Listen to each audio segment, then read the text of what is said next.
दोस्तों, गोलियों की तड़तड़ाहट से पूरा गांव गूंज उठता है। गांव के लोग इधर उधर भागने लगते हैं। जिसको जहां भी जगह मिलता है उधर घुस जाता है, छिप जाता है। जो घर के अंदर थे वो खिड़की दरवाज़ा बंद करके दुबक गए थे, क्योंकि नक्सलियों ने गांव में हमला कर दिया था। तभी दोस्तों, गांव के हर गली हर मोड़ से एक एक भिखारी निकल के सामने आते हैं। उनके हाथ में गन थी और नक्सलियों के ऊपर ताबड़तोड़ फायरिंग शुरू कर देते हैं। नक्सली कुछ समझ पाते, इससे पहले आधे से ज़्यादा नक्सली मारे जा चुके थे। इस अप्रत्याशित हमला से नक्सली घबरा जाते हैं, उन्हें कुछ भी समझ में नहीं आता है और वो भागने लगते हैं। लेकिन ये भिखारी भागने दे तब तो अब वो चारों तरफ से नक्सलियों को घेर चुके थे और सभी नक्सलियों को मौत के घाट उतार देते हैं। दोस्तों, आखिर ये कौन थे भिखारी और नक्सलियों को क्यों मार रहे थे? आइए दोस्तों, पूरी कहानी जानते हैं विस्तार से। दोस्तों, एक कहानी झारखंड के लातेहार डिस्ट्रिक्ट की है। लातेहार डिस्ट्रिक्ट में एक मनिका प्रखंड है और मनिका प्रखंड में एक मनिका गांव भी है। दोस्तों, एक कहानी मनिका प्रखंड के मनिका गांव की है। मनिका गांव में आए दिन नक्सली आया करते थे। कभी भी कोई भी सामान की जरूरत पड़ी वो गांव में आ जाते थे और सीधा उठा कर ले जाते थे। ऐसे तो नक्सली का गढ़ लातेहार में बूढ़ा पहाड़ी है। बूढ़ा पहाड़ी में नक्सलियों ने पूरा अपना गढ़ बना रखा था, क्योंकि बूढ़ा पहाड़ बहुत ही बिगड़ इलाका है और नक्सलियों के लिए सुविधाजनक है छिपने के लिए। लातेहार डिस्ट्रिक्ट नक्सलियों के रहमो करम पर जी रहा है। दोस्तों, जब मर्जी जो मर्जी हो नक्सली चाहते थे वो कर लेते थे। नक्सली के इशारे के बिना एक पत्ता भी वहाँ नहीं हिलता है। अगर किसी घर में कोई शादी ब्याह है, कोई फंक्शन है, तो नक्सली को चढ़ावा चढ़ाना पड़ेगा। किसी घर में किसी बेटे की नौकरी लग गई तो नक्सली को कमीशन देना पड़ेगा। किसान लोग इतनी मेहनत करके फसल उगाते हैं, जब वो फसल पकने के बाद खलिहान में लाते हैं काट कर, तो उसमें से हिस्सा नक्सली को जाता है। उसके बावजूद भी नक्सली जब मर्जी गांव में हमला कर देते हैं और गांव से सारा सामान लूट कर ले जाते थे। फसल हो, मुर्गे हो, भेड़ बकरी हो, जो भी उनका दिल करे वो उठा लेते थे। किसी की क्या मजाल कि कोई उनका विरोध करे, सब घर में दुबक जाया करते थे। इक्का दुक्का कोई लोग विरोध करने की कोशिश करता था या थाने में जाने की कोशिश करता था तो उसे मौत के घाट उतार दिया जाता था। इस डर से दोस्तों, लोग कभी भी इसका विरोध नहीं करते थे। सब भगवान भरोसे जैसे चल रहा था चल ही रहा था। तभी दोस्तों, समय बदलता है और सरकार का ध्यान इस ओर जाता है। ऐसे भी कहते हैं ना, अति के बाद अंत हो जाती है। किसी चीज़ की अति होने के बाद उसका अंत होना स्वाभाविक है, ये प्रकृति का नियम है। ऐसे ही दोस्तों, इन नक्सलियों का आतंक इतना बढ़ गया कि लोगों का जीना दुभर हो गया था, जीना मुहाल हो गया था। तो भगवान भी एक दिन सुनते हैं और समय बदलने लगता है। सरकार नक्सलियों के खिलाफ एक मुहिम छेड़ देती है और कोबरा बटालियन का निर्माण किया जाता है, जो नक्सलियों से लोहा ले उन्हें मार गिराए। और दोस्तों, इसमें सबसे ज़्यादा इंटरेस्टेड थे हमारे देश के गृह मंत्री अमित शाह जी। अमित शाह जी इस बात का संज्ञान लेते हैं और फुल आदेश देते हैं कोबरा बटालियन को कि नक्सलियों को घेर घेर के मारना है या पकड़ना है। दोस्तों, नक्सली भी कम नहीं थे, वो भी जब मौका मिलता था कोबरा बटालियन के ऊपर अटैक कर देते थे। उन्हें भी मौत की नींद सुला दिया करते थे। लेकिन दोस्तों, एक संस्था होती है। कोबरा बटालियन धीरे धीरे नक्सलियों को चुन चुन के मारने लगा। बूढ़ा पहाड़ से नक्सली के पाँव उखड़ने लगे। लेकिन कहते ना, चोर चोरी छोड़ सकता है, हेरा फेरी नहीं छोड़ सकता। अब नक्सली आए दिन सामान लूटने के लिए गांव में हमला करने लगे थे।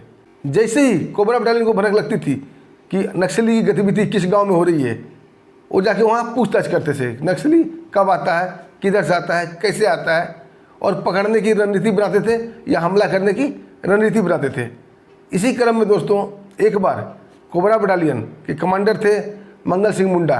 वो अपने दस्ता को लेकर मनका गांव पहुंचते हैं और मनका में जाके लोगों से पूछताछ करने लगते हैं कि नक्सली लोग कैसे आते हैं, कब आते हैं, क्या करते हैं। लेकिन क्या मजाल, कोई भी आदमी नक्सली के बारे में कोई भी संदेश इन्हें दे दे, किसी ने नहीं बताया। जिससे पूछा गया वही हाथ जोड़ देता था, बोलता था बाबूजी नक्सली हमारे यहाँ नहीं आते हैं। दोस्तों, मनका गांव का ही एक लड़का था संजय इक्का, जो सेना में भर्ती होना चाहता था। इसके लिए वो तैयारी कर रहा था, दौड़ धूप कर रहा था। बहुत ही हिम्मत वाला लड़का था। जैसे ही वो देखता है कि कोबरा बटालियन वाले आए हैं, क्योंकि पढ़ा लिखा लड़का था और सेना में जाने का इच्छुक था, इसलिए सब कुछ जानता था। वो देखते ही पहचान जाता है कि ये कोबरा बटालियन के लोग हैं। दोस्तों, अपने घर में जाता है और फटाफट एक कॉपी और कलम निकालता है और एक लेटर लिखता है। लेटर को अपने हाथों में मुट्ठी में छिपा लेता है और सीधा कोबरा बटालियन वाले के पास आता है और देखता है कमांडर साहब जो मंगल सिंह मुंडा थे उनके पास जाता है, उन्हें प्रणाम करता है। मंगल सिंह मुंडा संजय इक्का से पूछने लगते हैं कि बेटा इधर कोई नक्सली तो नहीं आता। संजय इक्का मंगल सिंह मुंडा के आंखों में आंख डाल के धीरे से इशारा करता है। अब बोलता है बाबूजी नहीं, इधर कोई नक्सली नहीं आता है। और इसी क्रम में वो चिट्ठी को वहाँ गिरा देता है और आंखों ही आंखों में संजय का इशारा कर देता है कोबरा बटालियन के कमांडर मंगल सिंह मुंडा को कि ये चिट्ठी आपके लिए है। दोस्तों वो कमांडर वो चिट्ठी उठा लेते हैं, उसके बाद अपनी गाड़ी में चले जाते हैं। जैसे वो चिट्ठी को पढ़ते हैं, उस चिट्ठी में लिखा था कि साहब यहाँ पर नक्सली बहुत ही हम लोग को परेशान करते हैं, हम लोग का जीना हराम कर दिया है, हमें मार भी देते हैं, लेकिन आप गांव वाले से कितना भी पूछोगे आपको कोई भी कुछ भी नहीं बताएगा, क्योंकि नक्सली के मुखबिर आपके आसपास ही घूम रहे हैं। जो लोग भी नक्सली के बारे में खबर देगा कल आकर नक्सली उसे मार देंगे। इसलिए साहब यहाँ उसके बारे में कोई भी आपको कुछ नहीं बताएगा। भला इसी में है कि आप यहाँ से चले जाओ। और नीचे अपना कॉन्टैक्ट नंबर देता है कि मैं 2-4 दिन बाद आपसे कॉन्टैक्ट करूँगा, संपर्क करूँगा, या आप मुझे फ़ोन कर लेना, फिर आपको सारी गतिविधि मैं बताऊँगा। दोस्तों ये चिट्ठी पढ़ के कमांडर मंगल सिंह मुंडा बहुत ही खुश होते हैं कि चलो एक जुगाड़ उन्हें मिल गया है। दोस्तों अपने सभी दस्ता को लेकर वहाँ से चले जाते हैं अपने कैंप में। 2 दिन बाद वो संजय का को फ़ोन करते हैं। संजय का उठाता है, उधर से बोलते हैं मैं कोबरा बटालियन का कमांडर मंगल सिंह मुंडा बोल रहा हूँ। संजय का बोलता है साहब 2-3 दिन और रुक जाइए, इतना हड़बड़ी मत कीजिए, नहीं तो मैं पकड़ा जाऊँगा और लोग मुझे मार देंगे। इसी क्रम में दोस्तों 3-4 दिन और बीत जाता है। उसके बाद संजय का उनके कैंप में जाकर कमांडर मंगल सिंह मुंडा से मिलता है और सारी रणनीति बनने लगती है। संजय का बोलता है साहब नक्सली आए दिन हमारे गांव में हमला करते हैं, जब मर्जी उनका होता है, किस चीज़ की आवश्यकता होती है हमारे गांव में मुंह उठाए घुस जाते हैं।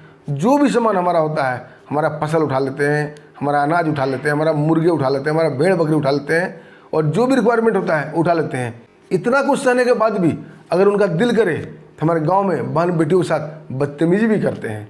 साहब कोई इसका विरोध नहीं करता है, अगर किसी ने इसका विरोध करने की कोशिश की तो उसे वो मौत की नींद सुला देते हैं। हमारे गांव की बड़ा ही दयनीय स्थिति है साहब। संजय इक्का ऐसे ही अपने कमांडर को सारा कुछ बताता है। कमांडर मंगल सिंह मुंडा बोलते हैं कि अगर गांव वाले जागरूक नहीं होंगे, गांव वाले अगर हमारा साथ नहीं देंगे तो फिर नक्सली समाप्त कैसे किया जा सकता है। संजय क्या बोलता है साहब गाँव वाले मर जाएंगे लेकिन आपका साथ नहीं देंगे, क्योंकि वो विवश हैं, लाचार हैं, वो गरीब लोग हैं। नक्सली उनको दबा के रखा हुआ है और अपने मुखबिर भी छोड़ रखा है गाँव में। हाँ मैं आपका साथ दूंगा। कमांडर मंगल सिंह मुंडा संजय से पूछते हैं तुम्हें डर नहीं लगता मरने से। संजय बोलता है नहीं साहब, मुझे मरने से डर नहीं लगता है, मैं सेना में जाने के इच्छुक हूँ और मैं बहुत हिम्मत वाला हूँ। फिर कमांडर मंगल सिंह मुंडा संजय का को अपने बड़े कमांडर से मिलाते हैं। दोस्तों नक्सलियों को मारने के लिए, नक्सलियों को पकड़ने के लिए गजब की रणनीति बनती है, जो कि आपको इस वीडियो में आगे दिखेगा। वीडियो को बिल्कुल ही स्किप नहीं कीजिएगा। फिर वो संजय का को बंदूक चलाने की ट्रेनिंग देने लगते हैं। संजय का बंदूक चलाने में बिल्कुल ही ट्रेंड हो जाता है, अच्छा निशानेबाज बन जाता है। उसके बाद अच्छे 10 बहादुर जवान को छांटा जाता है कोबरा बटालियन से, जो कि बहुत ही बहादुर, बहुत ही निशानेबाज थे। उसके बाद उनका गेटअप चेंज किया जाता है। 10 जवान और एक संजय का 11 लोगों का गेटअप चेंज किया जाता है। इन्हें भिखारी का भेष बना दिया जाता है। सबसे पहले संजय का अपने गाँव जाता है। गाँव में लोग उसे कोई भी नहीं पहचान पाते हैं, क्योंकि उसका गेटअप बिल्कुल चेंज था। उसके बाद धीरे धीरे सभी भिखारी वहाँ सेट होने लगते हैं और सब अपना लोकेशन, अपना जगह पकड़ के सेटअप हो जाते हैं। दोस्तों 8-10 दिन होता है। उसके बाद रात को उनके पास गन भी पहुँचा दी जाती है। और सभी भिखारी अपने अपने गन छिपाने का जगह बना लेते हैं और अच्छे से गन को छिपा देते हैं। और उन सभी के गले में एक ताबीज़ पहना दिया जाता है, जो कि वाकी टाकी का काम करता था। आपस में एक दूसरे से बात कर सकते थे, कमांडर से भी बात कर सकते थे। सब प्री प्लान चल रहा था दोस्तों। बस अब इंतजार था कि कब नक्सली हमला करे गांव में।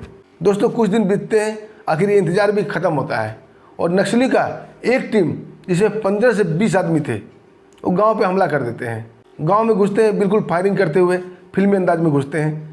गांव मारे दहशत के जहाँ जिसको जगह मिलती है उधर छिप जाते हैं। जो घर के अंदर थे वो घर के अंदर ही दुबक जाते हैं। खिड़की दरवाज़ा बंद कर दिया जाता है। अब नक्सली गाँव में लूटपाट कर नंगा नाच शुरू करते हैं। किसी की भेड़, किसी की बकरी, किसी का फसल, जिसका जो दिल करे, जो भी सामने पड़ जाए वो गाड़ी में लोड करने लगते हैं। क्योंकि वो तो पहले वाली स्थिति समझ रहे थे, कोई उनका विरोध करेगा नहीं, इसलिए वो बिल्कुल ही बेफिक्र निश्चिंत थे कि कोई भी विरोध नहीं करेगा और मनमर्जी से लूट खसोट रहे थे। तभी दोस्तों गांव के हर चौराहे से, हर गली से एक भिखारी निकल के सामने आता है। उनके हाथ में गन थी जो कि ऑटोमेटिक थी और नक्सली के ऊपर ताबड़तोड़ फायरिंग शुरू कर देते हैं। नक्सली कुछ समझ पाते, कुछ कर पाते, इससे पहले वो मौत की नींद सो जाते हैं। जो नक्सली बचते हैं वो इस अप्रत्याशित हमला से घबरा जाते हैं और भागने की सोचते हैं, लेकिन ये भिखारी उन्हें भागने दे तब तो गांव में उन्हें चारों तरफ से घेर कर मार दिया जाता है। एक भी नक्सली गांव से बच के बाहर नहीं जा पाते हैं और गांव वाले तो पहले ही घर में दुबके हुए थे। कोई भी ये नहीं जान पाता है कि भिखारियों ने इन्हें शूट किया है। उसके बाद भिखारी फिर वापस अपनी जगह पर चले जाते हैं, गन को छिपा देते हैं। इधर संजय का कमांडर मंगल सिंह मुंडा को इन्फॉर्म करता है कि साहब जल्दी से वहाँ से कोबरा बटालियन वाले को भेजिए, यहाँ 20 से 25 नक्सल मारे जा चुके हैं। मंगल सिंह मुंडा अपनी टीम के साथ वहाँ पहुँच जाते हैं, सारे नक्सली की लाश को अपने कब्जे में कर लेते हैं और गांव वाले को संबोधित करके बोलते हैं कि तुम लोगों ने बहुत हिम्मत दिखाई है, बहुत अच्छा किया है, ताकि भिखारी पकड़ में ना सके। इस घटना के बाद दोस्तों संजय क्या को कैंप में बुलाया जाता है, उसे परमानेंट कोबरा बटालियन में भर्ती कर लिया जाता है, उसे सरकारी नौकरी दे दी जाती है और वहाँ का कमांडर संजय का को बना दिया जाता है। दोस्तों इस तरह का कई दस्ता, कई टीम का गठन होता है और नक्सली के ऊपर अटैक किया जाने लगता है। दोस्तों आज की स्थिति ऐसी हो गई है कि नक्सलियों को छिपने के लिए जगह नहीं मिल रहा है, वो मारे मारे फिर रहे हैं, वो जहाँ भी जा रहे हैं उनके ऊपर हमला हो रहा है और मारे जा रहे हैं। दोस्तों हमारी कहानी यही समाप्त होती है। कहानी आपको पसंद आई तो वीडियो को लाइक कीजिएगा, चैनल को सब्सक्राइब कीजिएगा। फिर मिलते हैं दोस्तों एक शानदार सच्ची घटना के साथ। तब तक के लिए हमें आज्ञा दीजिए। नमस्कार, जय हिंद।